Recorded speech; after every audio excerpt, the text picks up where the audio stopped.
Guys, welcome to my YouTube channel. কেমন আছো তোমরা? এখন আমরা কথা বলবো হচ্ছে ব্লকবাস্টার সিনেমা হতে যাচ্ছে, মানে বক্স অফিসে তাণ্ডব মাচাচ্ছে এরকম একটা সিনেমাটির নাম হলো কালকি 2898 এডি।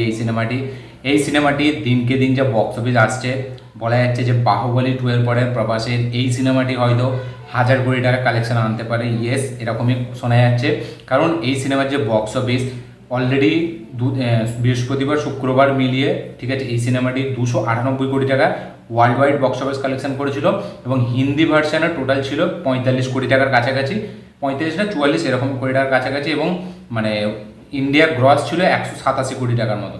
এবার আজকে কালকে 3 নম্বর দিন গেছে শনিবার, যেটা ওয়ার্ল্ড কাপ ছিল, ঠিক আছে, T20 ম্যাচ ছিল, সেটার কারণে বলা যাচ্ছিল যে অনেকটা কমবে, কিন্তু খুব একটা যে সেরকম দেখা যায়নি, উল্টে কিন্তু 20% জাম দেখা গেছে।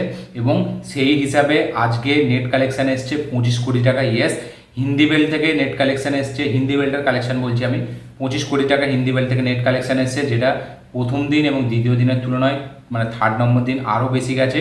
এবং টোটাল 65 কোটি টাকা এটা 3 দিনের হিন্দি বেল্টার কালেকশান, নেট কালেকশান এবং ওয়ার্ল্ড ওয়াইড কালেকশানের ফিগার্সটা এখনও প্রডিউসারদের তরফ থেকে অফিসিয়ালি জানানো হয়নি, কিন্তু ট্রেডসদের তরফ থেকে বলা যাচ্ছে যে সেকেন্ড দিন যেরকম মানে বক্স অফিসে ছিল শুক্রবার 100 কোটি টাকা, এটাও ওয়ার্ল্ড ওয়াইডে সেটা 107 কোটি টাকার মতো ছিল, এটা ওয়ার্ল্ড ওয়াইড 100 কোটি টাকা আসবে, এরকমই ট্রেডসদের মতে মানে ফিগার, তাদের ফিগার এরকমই। এবার প্রডিউসাররা জানানো বাকি, হয়তো আমি যখন ভিডিওটা ছেড়ে দেবো হয়তো তখন প্রডিউসারদের ফিগার অফিসিয়ালিভাবে জানানো হয়ে যাবে। কিন্তু এখনও পর্যন্ত হিন্দি বেল্টার কালেকশন 25 কোটি টাকা এসছে, 25 থেকে 26 কোটি টাকা অনুমান করা হচ্ছিল, 25 কোটি টাকা এসছে, এবং ওয়ার্ল্ড ওয়াইডের কালেকশনটা 100 কোটি টাকা ধরা যাচ্ছে। এবং টোটাল ওভারঅল যে কালেকশনটা 3 দিনের ওয়ার্ল্ড ওয়াইড কালেকশন, সেটা বলা যাচ্ছে 390 কোটি টাকার কাছাকাছি আসতে চলেছে।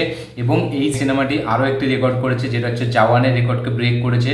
তো 1 ঘন্টায় 90,000-এর বেশি টিকিট সেল করেছে বুকমাই শো থেকে। ইয়েস, যেই রেকর্ডটা এর আগে ছিল জওয়ানের কাছে, শাহরুখ খানের কাছে। শাহরুখ খানের জওয়ান 84 না 85,000 টিকিট সেল করেছিল 1 ঘন্টায়, এবং কালকে সেটাকে বিট করে আজকে মানে রবিবারের যে বক্স অফিস, মানে রবিবারের যে এটা, ঠিক আছে, সেইটা 1 ঘন্টায় 90 কোটি টাকা টোটাল, মানে 90,000 টিকিট সেল করেছে। তো দেখা যাক আরও কী কী রেকর্ড ব্রেক করে, এবং যেটা অনুমান করা হচ্ছে যে উইকেন্ডের মধ্যেই হয়তো 500 কোটি টাকার ক্লাবে ঢুকতে চলেছে প্রভাসের কালকি। এবার দেখার বিষয় এটাই যে 500 কোটি টাকা কি এই সপ্তাহে ছুঁতে পারে, এবং তার পাশাপাশি এই যে এরকম একটা কালেকশন হিন্দি বেল্টের, ঠিক আছে, সেটা কি 4 দিনে 100 কোটি টাকা করতে পারে, এটাও দেখার বিষয়। তো ওভারঅল ওয়ার্ল্ড ওয়াইড বৃহস্পতি শুক্র শনি রোব মানে 3 দিনের পর্যন্ত, শনিবার পর্যন্ত এখনও পর্যন্ত কালেকশান এসছে 370 থেকে 90 কোটি টাকার মতো, এবং হিন্দি বেল্টে 65 কোটি টাকা।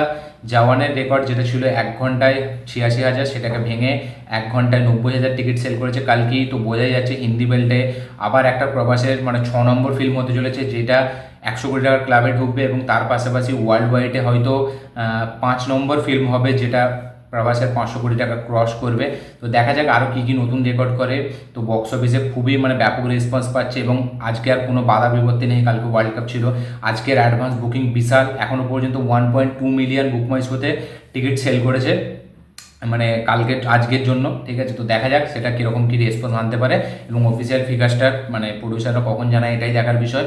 তো এই ছিল কালকের বক্স অফিস টোটাল ওভারঅল কালকে নিয়ে আপডেট এবং আলোচনা। তো আপনাদের এই বিষয়টি ভালো লেগে থাকলে অবশ্যই লাইক শেয়ার কমেন্ট করে দিন। চ্যানেলটি নতুন হলে চ্যানেলটিকে সাবস্ক্রাইব করুন, বেল আইকনটি প্রেস করতে ভুলবেন না। দেখা হচ্ছে পরের ভিডিওতে, ততক্ষণের জন্য বাই।